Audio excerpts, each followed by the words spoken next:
మిత్రులారా, నమస్తే. నేను మీ ప్రసాద్ మూర్తి. మన దేశంలో బౌద్ధ గీతం పుట్టింది, భగవద్గీత కూడా పుట్టింది. ఈ రెండింటినీ ఇప్పుడు ఈరోజు ఎందుకు తలుచుకుంటున్నానంటే, ప్రపంచం అంతా యుద్ధ మేఘాలు కమ్ముకున్నటువంటి ఈ తరుణంలో బుద్ధుడు ఏం చెప్పాడు, భగవద్గీతలో శ్రీకృష్ణుడు ఏం చెప్పాడు, ప్రపంచం ఇప్పుడు ఏం చేస్తుంది, ఇవన్నీ కూడా ఆలోచిస్తే బుద్ధుడు చెప్పినటువంటి చాలా మాటలు గుర్తుకొస్తున్నాయండి. యుద్ధానికి సంబంధించి ముఖ్యంగా యుద్ధం అంటే ఏంటి, యుద్ధం ఎవరితో ఎవరు చేయాలి, అసలు యుద్ధం ఎందుకు చేయాలి, ఏమిటి అనేటటువంటి విషయంలో బుద్ధుడు చాలా మాటలు చెప్పాడు. భగవద్గీతలో శ్రీకృష్ణుడు యుద్ధం చేయమన్నాడు. సరే, అది శిష్టుల్ని రక్షించడానికి, దుష్టుల్ని శిక్షించడానికి అని ఆయన చెప్పినా బుద్ధుడు మాత్రం యుద్ధం అసలు వద్దే అన్నాడు. బుద్ధుడు చెప్పినటువంటి కొన్ని మాటలు ఈ రోజున తలుచుకోవాలనిపిస్తుంది. ఇరాన్లో బీభత్సం, ప్రపంచం అంతా కూడా యుద్ధ మేఘాలు అలముకున్నాయి. ఎప్పుడు ఏం జరుగుతుందో తెలియదు. ప్రపంచంలో కొన్ని దేశాల దగ్గర ఉన్నటువంటి అణ్వాయుధాలు కానీ బయటకు వస్తే ఈ భూమి మొత్తం కొన్ని వందల సార్లు భస్మీపటలం అవుతుంది అని చెప్పి మన సైంటిస్టులు చెప్తున్నారు. కాబట్టి మిత్రులారా, ఈ సందర్భంగా మనం బుద్ధుడు రాసినటువంటి ఈ ధమ్మపదాల్లో నిజంగా యుద్ధం గురించి బుద్ధుడు ఏం చెప్పాడు, మాటలు చెప్పడం కాదు. సరే, మనం చెప్పినటువంటి మాటలు ట్రంప్ మహాశయుడు వింటాడో లేదో మనకు తెలియదు. మన ప్రధాని నరేంద్ర మోడీ గారు ఒకసారి చాలా గర్వంగా ప్రకటించారు. అదేమిటయ్యా అంటే, ఈ ప్రపంచానికి భారతదేశం యుద్ధాన్ని ఇవ్వలేదు, బుద్ధుణ్ణి ఇచ్చింది అని.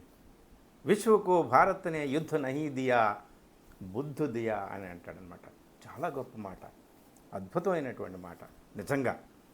కానీ మాటలు చెప్పడం వేరు, నిజంగా ఆ యుద్ధ బీభత్సం నెలకొన్నప్పుడు అమాయకులు, నిరాశ్రయులు, అసహాయులు ఆ యుద్ధానికి బలైపోతున్నప్పుడు ఇది తప్పు, ఈ దాడి, ఈ దురాక్రమణ అన్యాయం అని ఖండించలేకపోవడం ఉందే, అలాంటి అసహాయత, అలాంటి దుర్గతి ఎవరికైతే పడుతుందో వాళ్ళు బుద్ధుడి గురించి మాట్లాడేటటువంటి అర్హతను పొందలేరన్నమాట. సరే, ఇదంతా పక్కన పెట్టి బుద్ధుడు యుద్ధం గురించి ఏం చెప్పాడు. భగవద్గీత గురించి చెప్పుకున్నాం కదా. భగవద్గీతలో శ్రీకృష్ణుడు యుద్ధమే చేయమన్నాడు, కానీ బుద్ధుడు యుద్ధమే వద్దు అని అన్నాడనమాట. నేను కొన్ని ఈ ధమ్మపదాల్లో కొన్ని మాటలు మీకు వినిపించాలని చెప్పేసి ఇక్కడ నోట్ చేసుకున్నాను. చూడండి, అసలు ఏమన్నాడంటే, సహి వేరేనా, ఈ పుస్తకంలో ఇప్పుడు నేను మీకు చూపించినటువంటి ఈ పుస్తకం పాళీ భాషలో ఉన్నటువంటి ధమ్మపదాలని గజ్జల మల్లారెడ్డి గారు అనువాదం చేశారు. చక్కటి లలితమైన తెలుగు పదాల్లో శ్రావ్యమైన సంగీతాన్ని కూడా బాణీలు కూడా కూర్చి పాడారు ఈ ధమ్మపదాలని. సహి వేరేన వేరాని సమ్మంతీథ కుదాచనం అవేరేన చ సమ్మంతి ఏస ధమ్మో సనంతనో. ధమ్మదీపం వారు దీన్ని సంగీతబద్ధం చేశారు, మీరు వినండి. వైరంతో వైరం ఎప్పుడు చల్లారదు, అది ఎప్పుడు శాంతిస్తుంది. శత్రుత్వంతో శత్రుత్వం ఎప్పుడు కూడా చల్లారదు, అది ఎప్పుడు శాంతిస్తుందయ్యా అంటే అవైరంతోనే, అశత్రుత్వంతోనే, అంటే స్నేహంతోనే, ప్రేమతోనే ఆ పగ చల్లారుతుంది. కానీ ఎప్పటికీ కూడా పగతో శాంతించదు అని చెప్పేసి ఒక మాట చెప్పాడండి. ఇంకొకటి, ఆయన అసలు యుద్ధం అంటే ఏంటి, అసలు యుద్ధం అంటే ఏంటి, ఎవరు చేయాలి యుద్ధాన్ని అని అంటే, ఆయన ఒక చోట అన్నాడు కదా బుద్ధుడు, ఆలములో అరిసేనల వేనవేలు గెలవవచ్చు, ఆలములో అరిసేనల వేనవేలు గెలవవచ్చు, తన్ను తాను గెలిచినట్టి ధార్మికుడే మహాయోద్ధ. అసలైన వీరుడు, మహాయోధుడు ఎవరయ్యా అంటే తనను తాను గెలుచుకున్నటువంటి వాడు. నేను చెప్పే ఈ మాటలు ట్రంప్కి చెవికెక్కుతాయో లేదో తెలియగాని మనం చెప్పాల్సినటువంటి మాటలు మనం చెప్తాం. బుద్ధుడు నిజంగా చెప్పినటువంటి మాటల్ని మనం ఒకసారి మననం చేసుకుందాం. ఈ యుద్ధ బీభత్స నేపథ్యంలో మననం చేసుకుందాం. ఎన్ని వేల మందినైనా సరే మనం యుద్ధంలో జయించవచ్చు, కానీ అలా జయించిన వాడు వీరుడు, వాడే యోధుడు, వాడే వీరాధి వీరుడు అని చెప్పేసి మనం ఓ శ్లాఘిస్తూ ఉంటాం కదా, కీర్తిస్తూ ఉంటాం కదా, ఓ పొగడ్తలతో. అలాంటి వాడు వీరుడు కాదురా. తనను తాను జయించుకోవాలి అంటే తనలో ఉన్నటువంటి లోపాలను, తనలో ఉన్నటువంటి దోషాలను, తనలో ఉన్నటువంటి దుర్గుణాలను జయించి ఎవడైతే నిలబడతాడో వాడే ఆ ధార్మికుడే నిజమైనటువంటి యోధుడు అంటారు. అలాగే ఇంకొక మాట చెప్తాడు, అన్యుల గెలవాలని ఆరాటం ఎందుకు. నేను పాళీ భాషలో ఉన్నవి చదవటం లేదు. అన్యుల గెలవాలని ఆరాటం ఎందుకు, అంతఃశత్రువులను అణచుట అదే నిజమైన గెలుపు. ఇతరుల్ని గెలవడానికి ఎందుకురా నువ్వు ఆరాట పడతావు? నీ లోపల ఉన్నటువంటి శత్రువుల్ని నువ్వు ఎప్పుడైతే అణచివేస్తావో అదే నిజమైనటువంటి గెలుపు, అదే నిజమైనటువంటి విజయము, జయము. అంతఃశత్రువులంటే మన లోపల ఉన్నటువంటి ప్రకోపించేటటువంటి నానా రకాల దోషాలు, లోపాలు, దుర్గుణాలు ఇవేవైతే ఉన్నాయో అవన్నీ కూడా వాటిని జయించు, అవి కాదు. అలాగే ఇంకో చోట అసలు ఎందుకు ఈ పాపాలు చేసుకుంటూ వెళ్తారు మనుషులు? ఈ పాపానికి పరిహారం లేదా? పాప భీతి లేదా? ఇలాంటి వాళ్ళు యుద్ధాలు ఎందుకు చేస్తారు? కేవలం ఏకఛత్రాధిపత్యం కోసమేనా? యుద్ధం చేసినటువంటి వాడు కడవరకు అంటే కొన్ని వేల సంవత్సరాలు ఏమన్నా జీవిస్తాడా? ఏం జీవించడు కదా. పాపం పండేదాకానే వాడు నేను అజేయుణ్ణి, విజయుణ్ణి అని విర్రవీగుతాడు అని చెప్పి ఆయన ఇంకొక పద్యంలో అంటాడు కదా, పాపం పండేంత వరకే, పాపం పండేంత వరకు పాపికుండు సుఖభ్రాంతి. ఆ పాపం పండేదాకానే వాడికి నేను చాలా సుఖపడుతున్నాను, జయించేశాను, సర్వసౌఖ్యాలు అనుభవిస్తున్నాను అని అనుకుంటాడు. కానీ ఆ పాపం పండేదాకానే అదంతా కూడా. ఆ పాపం పండిన తర్వాత ఎరుగును తన పాపాలను. ఆ పాపం ఎప్పుడైతే పండుతుందో, ఓహో నేను ఇన్ని పాపాలు చేశాను, ఇన్ని దుర్మార్గాలు చేశాను, చెవికెక్కుతుందా ట్రంప్కి? ట్రంప్ అని ఎందుకు అంటున్నానంటే, ట్రంప్ యుద్ధోన్మాదానికి ప్రతీకగా ట్రంప్ని చెప్తున్నా. ఈ కాలంలో ట్రంప్, మరొక కాలంలో ఒక హిట్లర్, ఇంకెవరైనా కావచ్చు. నియంతృత్వంతో ఈ ప్రపంచాన్ని యుద్ధం అనేటటువంటి అగ్నిగోళంలోకి తోసేసి కాల్చేసినటువంటి దుర్మార్గులు ఎంతోమంది ఉన్నారు. వాళ్ళందరికీ కోసం కూడా మనం చెప్పేటటువంటిది అనమాట.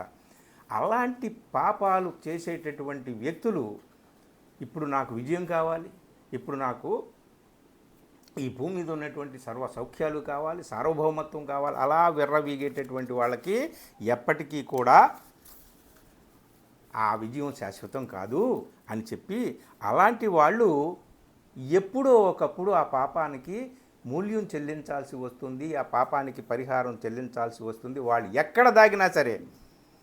ఇక్కడ ధమ్మపదంలో బుద్ధుడు ఏమంటాడంటే, కడలి నడుమ దాగిన, గగన పరిధి దాటిన, గిరి శిఖరాలెక్కిన, గుహల్లోకి నక్కిన పాపికి ఏనాటికైనా తప్పదు పాపఫలం. నువ్వు ఎప్పటికీ ఇప్పుడు విర్రవేగవచ్చు. నా దగ్గర గొప్ప ఆయుధాలు ఉన్నాయి, ఖరీదైనటువంటి సాంకేతిక నైపుణ్యంతో కూడినటువంటి గొప్ప గొప్ప ఆయుధాగారాలే ఉన్నాయి, నన్ను ఎవడు ఏమీ చేయలేడని విర్రవేగవచ్చు ట్రంప్ లాంటి వాళ్ళు.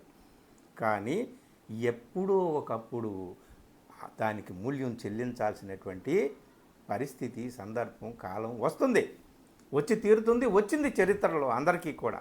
మూల్యం చెల్లించాలి. పాపాన్ని పాపం అని ఖండించని వాళ్ళు కూడా మూల్యం చెల్లించాలి. ఇది గుర్తుపెట్టుకోవాలన్నమాట. నువ్వు ఎక్కడ దాగినా సరే నువ్వు ఆ పాపానికి పరిహారం చెల్లించాల్సిందే అని చెప్పేసి మూర్ఖుల గురించి కూడా ఆయన చక్కగా కొన్ని మాటలు చెప్పాడండి ఈ సందర్భంగా. అదేమిటయ్యా అంటే, మూర్ఖులు, జడులు తమకు తాము శత్రువులై పాపకృత్యాలకు పాల్పడి పొందుతారు దుష్ఫలితం. వాళ్ళని ఎవరో ఏదో చేయవలసిన లేదు. ఈ రోజున ఇరాన్ వాళ్ళు లేకపోతే ఇంకో దేశం వాళ్ళు వచ్చి అమెరికా మీద ఇంకేదో చేయనవసరం లేదు. ఏదో ఒక టైం వస్తుంది, ఏదో ఒక సమయం వస్తుంది. ఆ సమయం, సందర్భం వచ్చినప్పుడు ఆ పాపాలన్నిటికీ కూడా లెక్కలు చెప్పి తీరాల్సిందే. అలాగే అలాంటి మూర్ఖులు అలాంటి మూర్ఖులు ఎప్పటికీ కూడా తామే తెలివైనటువంటి వాళ్ళమని, తమకే అన్నీ తెలుసని, తమకే ప్రపంచం అంతా కూడా తెలుసని విర్రవీగుతూ ఉంటారే. మూర్ఖుని తెలివే, అలాంటి మూర్ఖుడి తెలివే అతనికి ముప్పు తెచ్చి తీరుతుంది.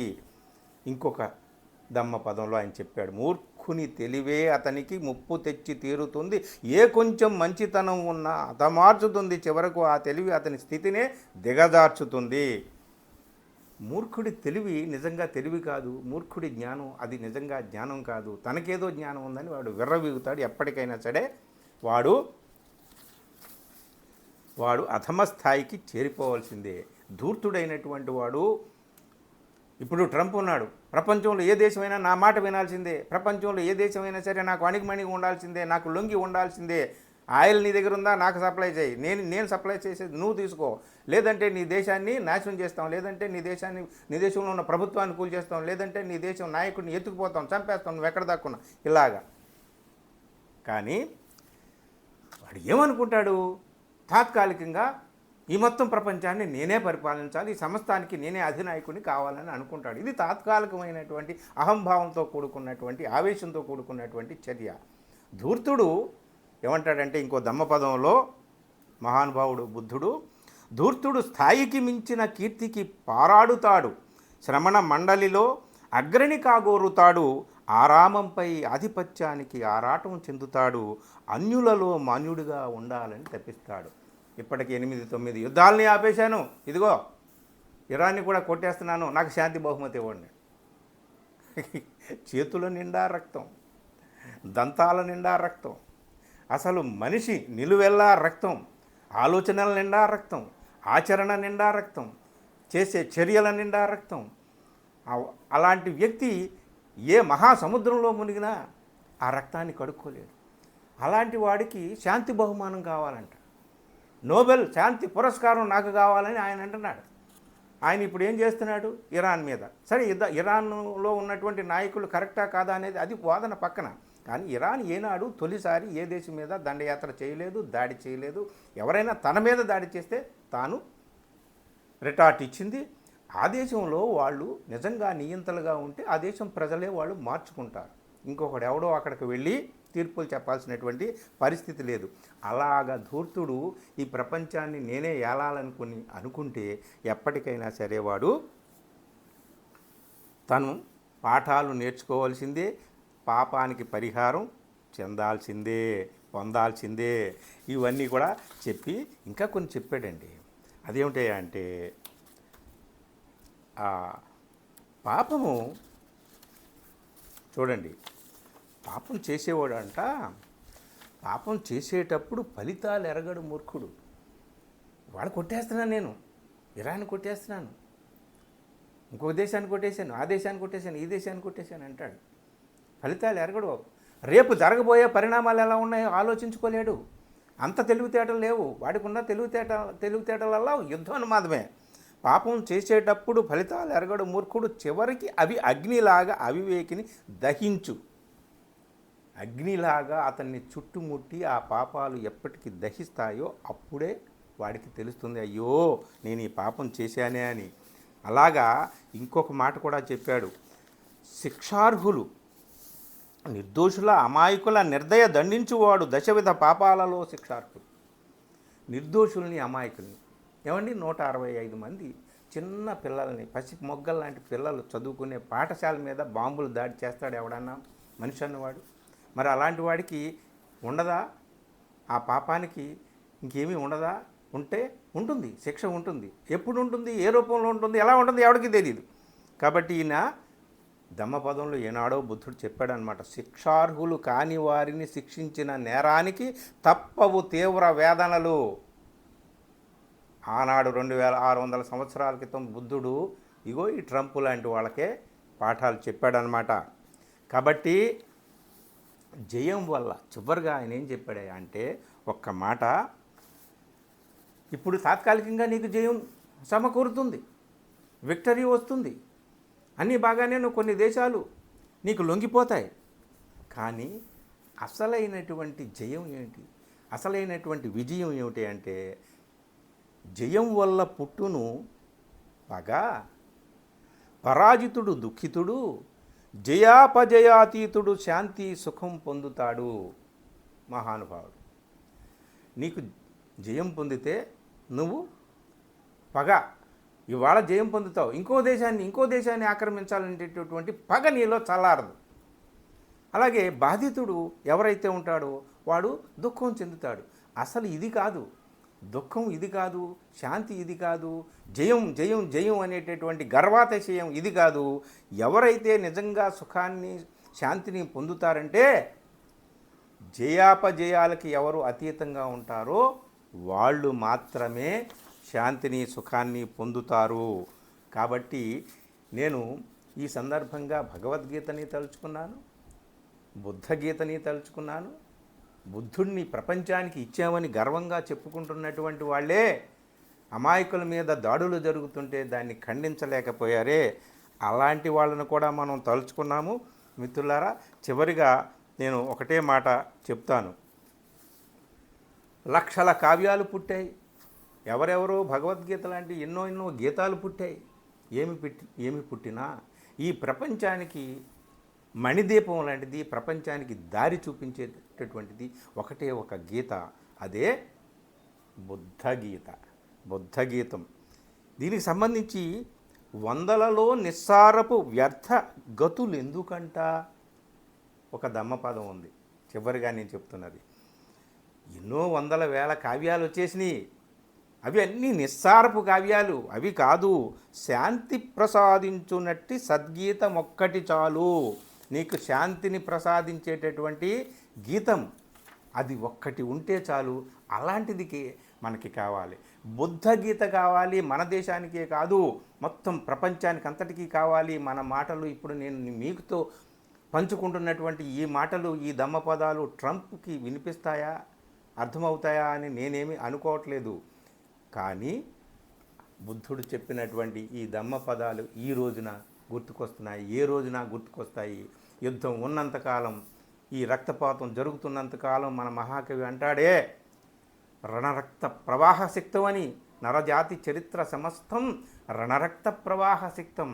రణరక్తంతో, యుద్ధ రక్తంతో తడిసిపోయింది ఈ భూమి అంతా. ఈ భూమికి శాంతి కావాలి, ఈ భూమికి సుఖం కావాలి, భూమిలో ఉన్నటువంటి సమస్త జీవులకు శాంతి కావాలి. అది నిజమైనటువంటి గీత.